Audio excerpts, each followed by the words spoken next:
Welcome to Hold Your Power, guys. Here's a video of President Trump's entire press conference concerning the DC plane crash. And remember, guys, hold your power. Mr. President, welcome. Thank you very much. Thank you. I'd like to request a moment of silence for the victims and their families, please.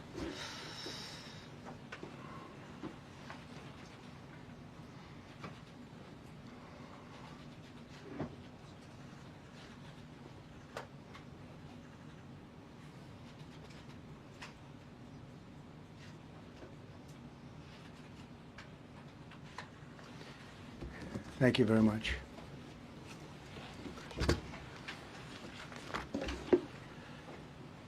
I speak to you this morning in an hour of anguish for our nation.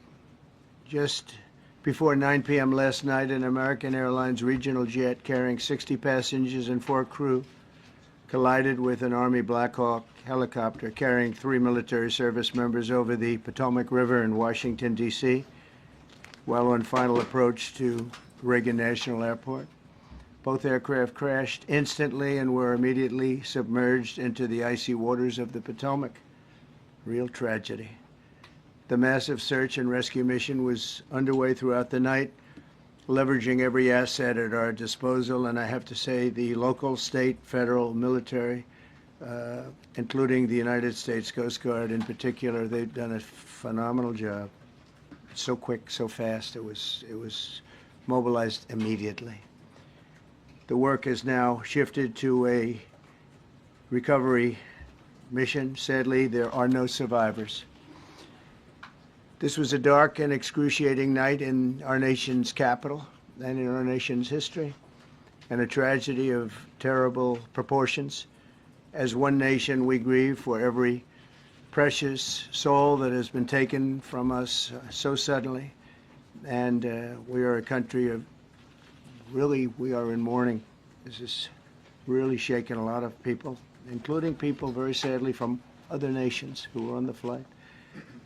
For the family members back in Wichita, Kansas, here in Washington, D.C., and throughout the United States and in Russia, we have a Russia contingent, some very talented people, unfortunately, were on that plane. Very, very, very sorry about that. Whose loved ones were aboard the passenger jet. We can only begin to imagine the agony that you're all feeling. Nothing worse. On behalf of the First Lady, myself, and 340 million Americans, our hearts are shattered alongside yours, and our prayers are with you now and in the days to come. We'll be working very, very diligently in the days to come. We're here for you to wipe away the tears and to offer you our devotion, our love, and our support. There's great support. In moments like this, the differences between Americans fade to nothing compared to the bonds of affection and loyalty that unite us all, both as Americans and even as nations. We are one family, and today we are all heartbroken. We're all searching for answers. That icy, icy Potomac, it was a cold, cold night, cold water. We're all overcome with the grief for many who have so tragically perished, will no longer be with us. Together we take solace in the knowledge that their journey ended not in the cold waters of the Potomac, but in the warm embrace of a loving God. We do not know what led to this crash, but we have some very strong opinions and ideas, and I think we'll probably state those opinions now.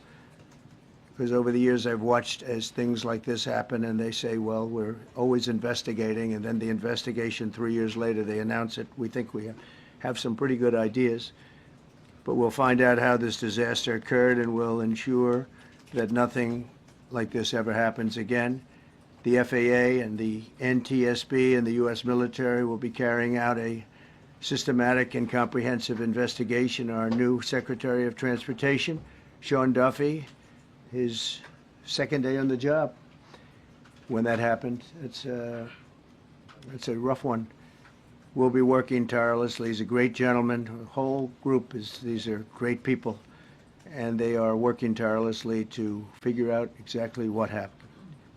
We will state certain opinions, however. I'm also immediately appointing an acting commissioner to the FAA, Christopher Rocheleau, a 22-year veteran of the agency, highly respected.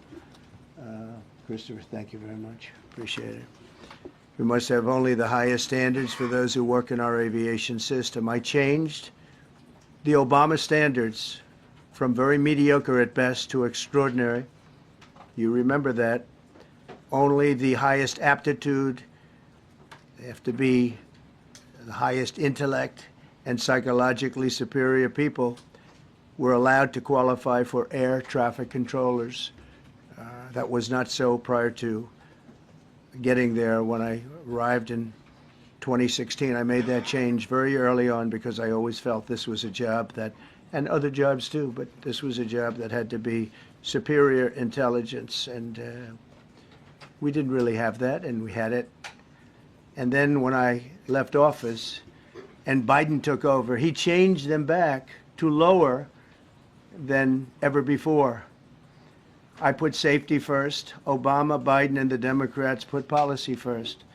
And they put politics at a level that nobody's ever seen, because this was the lowest level. Their policy was horrible, and their politics was even worse. So as you know, last week, long before the crash, I signed an executive order restoring our highest standards for air traffic controllers and other important jobs throughout the country. So it was very interesting. About a week ago, almost upon entering office, I signed something last week that was an executive order, very powerful, on restoring the highest standards of air traffic controllers and others, by the way. Then my administration will set the highest possible bar for aviation safety. We have to have our smartest people.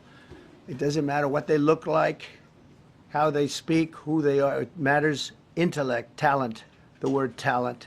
They have to be talented, naturally talented geniuses. You can't have regular people doing that job. They won't be able to do it. But we'll restore faith in American air travel. I'll have more to say about that. I do want to point out that various articles that appeared prior to my entering office, and here's one. The FAA's diversity push includes focus on hiring people with severe intellectual and psychiatric disabilities. That is amazing.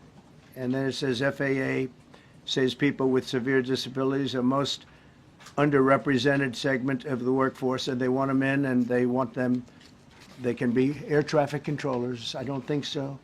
This was in January 14th, so that was a week before I entered office. They put a big push to put diversity into the FAA's program.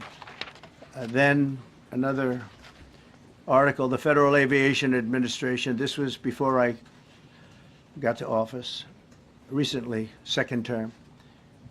The FAA is actively recruiting workers who suffer severe intellectual disabilities, psychiatric problems, and other mental and physical conditions under a diversity and inclusion hiring initiative spelled out on the agency's website. Can you imagine? These are people that are, I mean, actually their lives are shortened because of the stress that they have.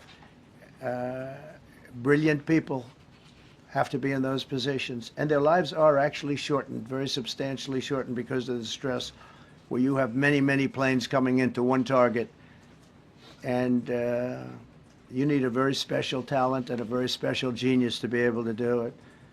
Targeted disabilities are those disabilities that the federal government, as a matter of policy, has identified for special emphasis in recruitment and hiring. The FAA's website states they include hearing, vision, missing extremities, partial paralysis, complete paralysis, epilepsy, severe intellectual disability, psychiatric disability, and dwarfism all qualify for the position of a controller of airplanes pouring into our country, pouring into a little spot, a little dot on the map, a little runway. The initiative is part of the FAA's diversity and inclusion hiring plan. Think of that. The initiative is part of the FAA's diversity and inclusion hiring plan, which says diversity is integral to achieving FAA's mission of ensuring safe and efficient travel? I don't think so. I don't think so. I think it's just the opposite.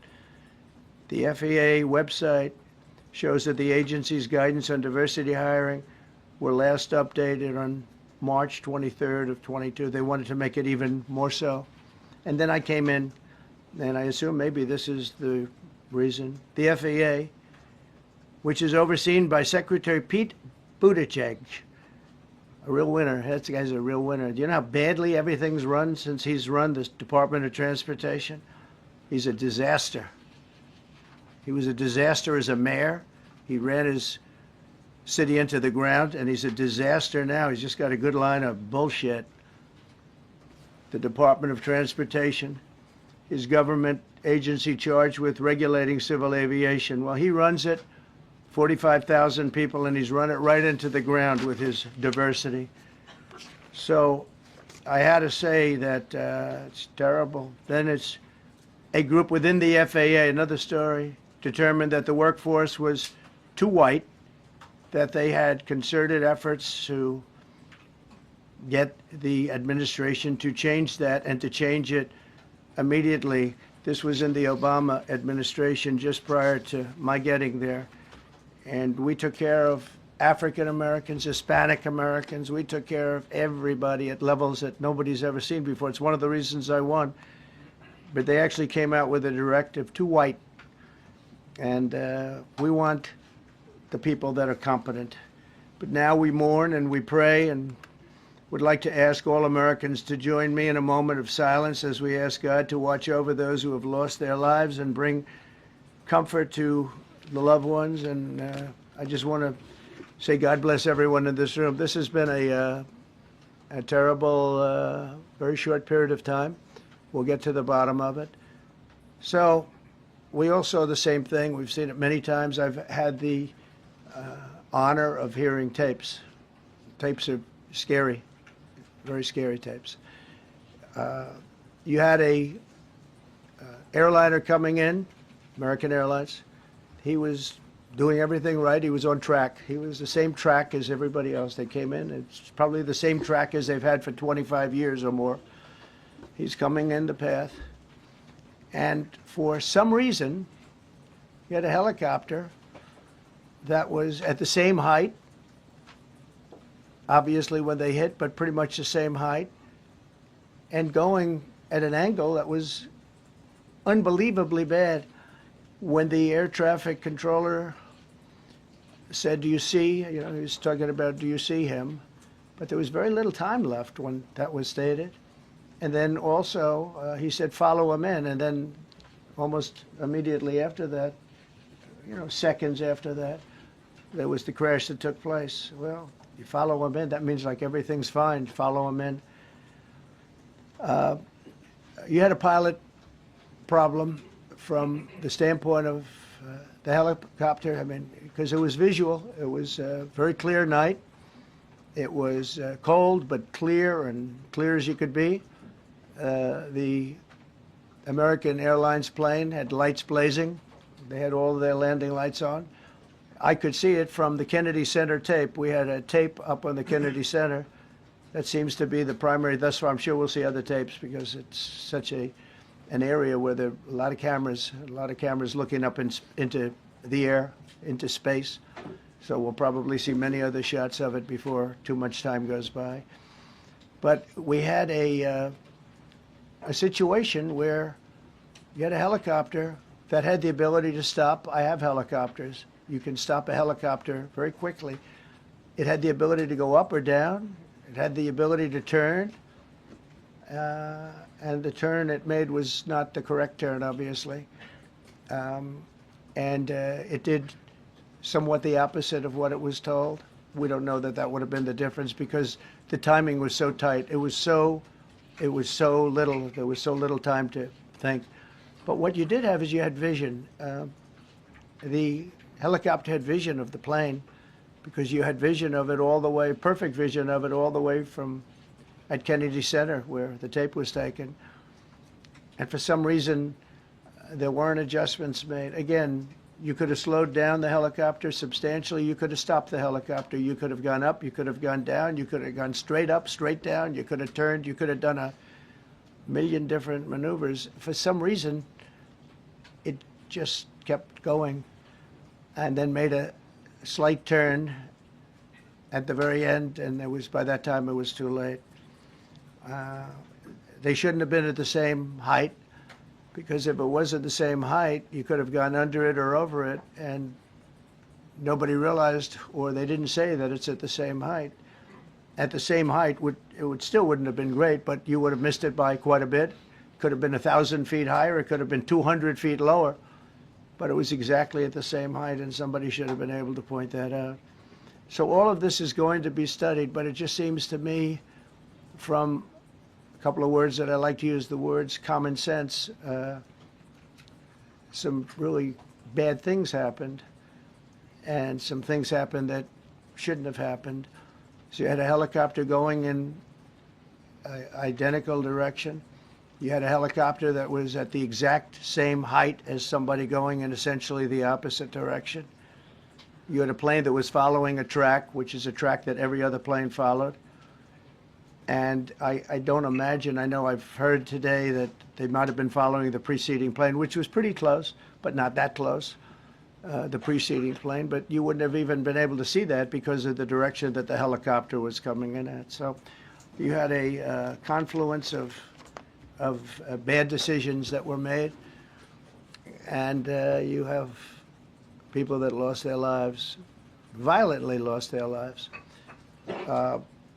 We're going to take a few questions. I'd like to ask our new Secretary of Transportation to say a few words. Sean Duffy, great gentleman, just started. It's not your fault, and I know you agree with me very strongly on intellect and even psychological well-being of the air traffic control. It's such an important position, and I think I can't emphasize stronger. I changed it when I first ran in 2016. I changed it.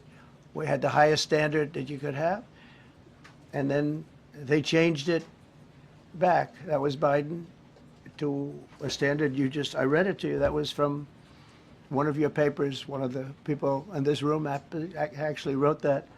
And then I changed it back a few days ago. And unfortunately, that was, we'll see. We don't know that necessarily it's even the controller's fault. But one thing we do know, there was a lot of vision, and people should have been able to see that, at what point do you stop? At what point do you say, wow, that plane's getting a little bit close? So this is a tragedy that should not have happened. Please, sir. Thank you, Mr. President. And I would just note the President's leadership has been remarkable during this crisis. We've had a whole of government response, local, state, federal, and when you see that kind of cooperation, it begins with the leadership in this body. So thank you for that, Mr. President. You make our jobs a lot easier. You made an important point that when we deal with safety, we can only accept the best and the brightest in positions of safety that impact the lives of our loved ones, our family members. And I think you make a really important point on that, Mr. President. That is the motto of your presidency, the best and the brightest, the most intelligent coming into these spaces. I want to take a moment and extend my condolences to the families of the loved ones. We commit to them that we are going to get to the bottom of this investigation, not in 3 years, not in 4 years, but as quickly as possible, with the NTSB, who is here today, as well as the FAA. What happened yesterday shouldn't have happened. It should not have happened. And when Americans take off in airplanes, they should expect to land at their destination. That didn't happen yesterday. That's not acceptable. And so we will not accept excuses. We will not accept passing the buck. We are going to take responsibility at the Department of Transportation and the FAA to make sure we have the reforms that have been dictated by President Trump in place to make sure that these mistakes do not happen again. And again, I want to thank you for your leadership, Mr. President, and I appreciate the confidence you placed in me. Thank you. Pete would like to say something. Well, thank you, Mr. President. Again, I want to echo what the Transportation Secretary said about your leadership. From the moment we found out about this, we were in contact with the White House trying to determine exactly what happened. I would echo it as well. No excuses. We're going to get to the bottom of this. We first and foremost, from the Defense Department, want to pass our condolences to the 64 souls and their families that were affected by this. Never should happen. And certainly the 3 service members, the 3 soldiers, a young captain, staff sergeant, and a CW2, Chief Warrant Officer, on a routine annual retraining of night flights on a standard corridor for a continuity of government mission. The military does dangerous things, it does routine things on the regular basis. Tragically, last night, a mistake was made. And I think the President is right. There was some sort of an elevation issue that we have immediately begun investigating at the DoD and Army level. Army CID is on the ground investigating. Top-tier aviation assets inside the DoD are investigating, sir, to get to the bottom of it so that it does not happen again, because it's absolutely unacceptable. But I want to echo what the Transportation Secretary and you, Mr. President, said, because it pertains to the DoD as well. We will have the best and brightest in every position possible. As you said in your inaugural, it is colorblind and merit-based. The best leaders possible, whether it's flying Black Hawks and flying airplanes, leading platoons, or in government. The era of DEI is gone at the Defense Department, and we need the best and brightest, whether it's in our air traffic control, or whether it's in our generals, or whether it's throughout government. So thank you for your leadership and courage on that, sir, and we'll stand by you on it. Thank you very much. JD, please. Well, thank you, Mr. President, for your leadership. I just want to reemphasize something the President said, and you've heard from the Secretary of Transportation and of Defense. There really was a whole of government response. We were all on the phone. We were all communicating yesterday, trying to get to the bottom of this immediately, but also try to communicate with the American people about what happened. Something the President said that I think bears reemphasizing, which is that when you don't have the best standards in who you're hiring, it means, on the one hand, you're not getting the best people in government, but on the other hand, it puts stresses on the people who are already there.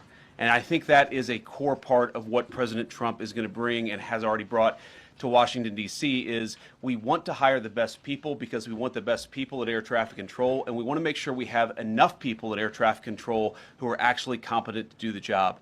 If you go back to just some of the headlines over the past 10 years, you have many hundreds of people suing the government because they would like to be air traffic controllers, but they were turned away because of the color of their skin. That policy ends under Donald Trump's leadership because safety is the first priority of our aviation industry. Thank you, Mr. President. Mr. President, on DEI and the claims that you've made, are you saying this crash was somehow caused and the result of diversity hiring? And what evidence have you seen to support these claims? It just could have been. We have a high standard. We've had a much higher standard than anybody else. And there are things where you have to go by brain power, you have to go by psychological quality. And psychological quality is a very important element of it. These are various very powerful tests that we put to use, and they were terminated by Biden. And Biden went by a standard that's the exact opposite. So we don't know, but we do know that you had 2 planes at the same level. You had a helicopter and a plane. That shouldn't have happened. And we'll see. We're going to look into that, and we're going to see. But certainly for an air traffic controller, we want the brightest, the smartest, the sharpest. We want somebody that's psychologically superior, and that's what we're going to have. Yeah. Yeah, please, go ahead. Mr. President, you mentioned at the top of the briefing that there were several Russian nationals on the flight. Yes. Will the U.S. government be willing to facilitate the transfer of their remains, considering Yes, we the will. fact there is no direct air travel between the 2 countries? We've already been in contact with Russia, and the answer is yes, we will facilitate. Yes. Please, go ahead. Thank you, Mr. President. The situation in the Democratic Republic of the Congo is getting worse, even though President John Lorenzo has been mediating the conflict between Rwanda and the Democratic Republic of the Congo because he wants to bring peace and stability. The situation is really bad right now. I want to hear from Ms. President if you have any plan in the future to bring peace in the Well, you're Democratic asking me a Republic question of the about Congo. Rwanda, and it is a very serious problem, I agree, but I don't think it's appropriate right now to talk about it, but it is a very serious problem. Even yet know the names of the 67 people who were killed, and you are blaming Democrats and DEI policies and air traffic control and seemingly the member of the U.S. military who was flying that Black Hawk helicopter. Don't you think you're getting ahead of the investigation right now? No, I don't think so at all. I don't think with the names of the people, you mean the names of the people that are on the plane? You think that's going to make a difference? Does it comfort their families They to are hear you a blaming group of DEI people that have policies? lost their lives. If you want a list of the names, we can give you that. We'll be giving that very soon. We're in coordination with American Airlines. We're in coordination very strongly, obviously, with the military. But I think that's not a very smart question. But are you I'm blaming- surprised coming from you. Are you blaming air Please. Thank Please. you. Thank you, President Trump. Thank you for being here. Based on your analysis so far, do you have a sense of who was at fault, if it was the plane, the helicopter, air traffic control, and can you assure people that it is safe to fly in and out of D.C.? Well, I've given you the analysis, and the analysis was it was based on vision. You had a lot of people that saw what was happening. You had some people that knew what was happening. There was some warnings, but the warnings were given very, very late. You know, those warnings were given very late. It was almost as they were given a few seconds later, there was a crash. It should have been brought up earlier. But the people in the helicopter should have seen where they were going. I can't imagine people with 20/20 vision not seeing, you know, what's happening up there. Again, they shouldn't have been at the same height. You're going in reverse directions or sideways directions. Obviously, you want to be at different heights. I see it all the time when I'm flying. You have planes going in the opposite. They're always lower, we're higher, so if somehow there's a screw up, there's not going to be a tragedy. It'll be close, but you know, there's never going to be a tragedy if you're at a different elevation. For whatever reason, they were at the same elevation. And also, from the American Airlines standard, he's along the track that every plane is along. You say, what was a helicopter doing in that track? It's very sad. But visually, somebody should have been able to see and taken that helicopter out of play, and they should have been at a different height. Thank you, sir. You mentioned the Russians that were on board that plane. What other nationalities were on board that passenger There were a jet? couple of others. We're going to be announcing it in about an hour. We have some very specific information. We're calling the countries. We've spoken to most of them, but there were some other countries represented. Spoken to President Putin? I have not, no. Mr. President, on your executive order, Not about this. on your executive order, you've already issued an executive order. You say will restore aviation safety. Right. This crash happened after that. Was the executive order successful, and what more needs to change to keep people safe? Well, you know, we issued it 3 days ago, and we're in the process of making those changes. This is something that should have been done a long time ago. Actually, my original order should have never been changed, and I think maybe you wouldn't have had this problem. Maybe. Yeah, please, go Yes, ahead. thank you. We see like everyday life that very often those diversity hires cause sometimes issues, as you just mentioned. So what plan do you have? Are we going to see some fire? Are you going to fire some of those diversity hire in the federal government? What plan do you have? I would say the answer is yes. If we find that people aren't mentally competent, you see the language. The language is put out by them. And if you see that, I'm not going to bore you by reading it again, but these are not people that should be doing this particular job. They'd be very good for certain jobs, but not people that should be doing this particular job. Mr. President, you have today blamed the diversity elements, but then told us that you weren't sure that the controllers made any mistake. You then said perhaps the helicopter pilots were the ones who made the mistake. It's all under investigation. I understand that. That's why I'm trying to figure out how you can come to the conclusion right now that diversity had something to do with this crash. Because I have common sense, okay? And unfortunately, a lot of people don't. We want brilliant people doing this. This is a major chess game at the highest level. When you have 60 planes coming in during a short period of time, and they're all coming in different directions, and you're dealing with very high-level computer work and very complex computers, And one of the other things I will tell you is that the systems that were built, I was going to rebuild the entire system, and then we had an election that didn't turn out the way it should have. But they didn't build the systems properly. They spent a lot of money renovating a system, spending much more money than they would have spent if they bought a new system for air traffic controllers, meaning the computerized systems. There are certain companies that do a very good job. They didn't use those companies. They used companies that should not have been doing it. No, I think it's very important to understand that for some jobs, and not only this, but air traffic controllers, they have to be at the highest level of genius. Okay. I want to ask you about the ice skaters in a moment because the U.S. Ice Skating Committee was affected. But first, if I can, the cited FAA text that you read is real. But the implication that this policy is new or that it stems from efforts that began under President Biden or the Transportation Secretary Pete Buttigieg is demonstrably false. It's been on the FAA's Who said website. That, you? No, it's on the website, the FAA's website. It was there in 2013. It was there for the Take entirety. a look. What I read. It was there for the entirety of your administration Nice and too. easy. So my question is, why didn't you change the policy during your first I administration? did change it. I changed the Obama policy, and we had a very good policy. And then Biden came in, and he changed it. And then when I came in 2 days, 3 days ago, I signed a new order, bringing it to the highest level of intelligence. Okay. It was on the website. Please. Quiet, quiet. Thank you, Mr. Welcome back to the. I'm sorry. You mentioned that a vision was probably the problem that was at issue in this crash. There's been some reports that one of the pilots in the helicopter may have been using night vision equipment. Was there any I heard indication? that. We don't know. We're going to know that pretty soon.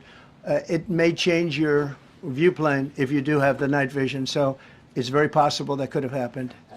That would be maybe a reason why you wouldn't actually see as well as on a clear night. You can see sometimes better without it. I have a couple of more. Mr. President, is it helpful to have your Secretary of Transportation confirmed, and does this intensify your interest in getting other nominees confirmed quickly? Go to what? Is it helpful to have your Secretary of Transportation confirmed, and does this intensify your interest in getting other nominees confirmed quickly as well? Well, sure. We want fast confirmations. And the Democrats, as you know, are doing everything they can to delay them. They've taken too long. We're struggling to get very good people that everybody knows are going to be confirmed, but we're struggling to get them out faster. We want them out faster. It's a good question, actually.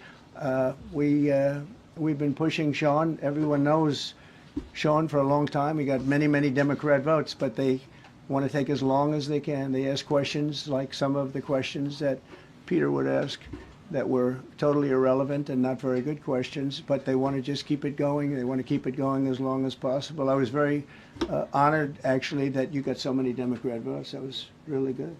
That was really good. When I applied to meet with the families, and second question, is it your impression that military training was done during that time? The what? The training that the helicopter was involved in. Is it anything you can tell us about You that? don't know. These are the things that will come up with the investigation. You don't know. But the helicopter obviously was in the wrong place at the wrong time, and a tragedy occurred. Please. Thank you, Mr. President. I've got a question about the. No, go ahead, please. Thank you, Mr. President. You've been critical of the current regulations, and you've called for big reforms at FAA. I'm curious, sir, I made the reforms, actually. What is your message? 3 days ago, I made them. Yes, sir. What is your message then to the American public in the weeks and months ahead? Should they feel hesitant to fly? And if you could clarify perhaps something that the Defense Secretary said when he said that this helicopter was on a continuity of government mission?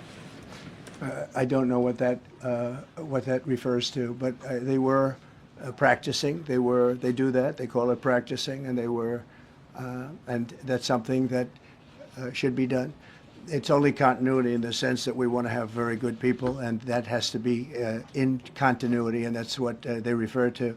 But it was basically practice, and it was a practice that worked out very, very badly. Okay?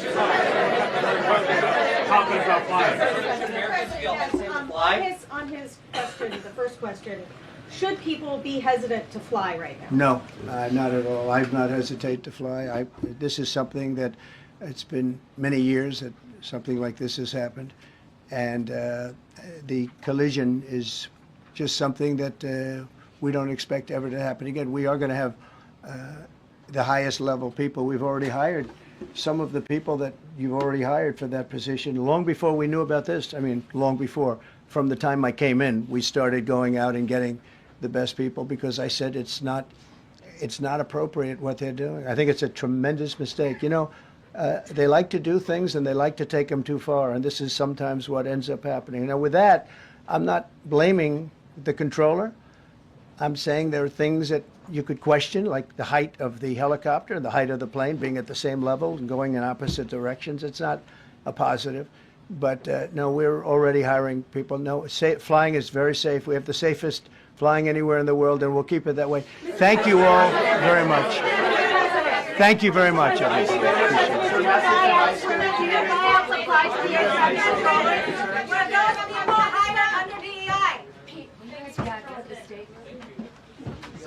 Hold your power, power. Hold your power, power. Hold your power, power.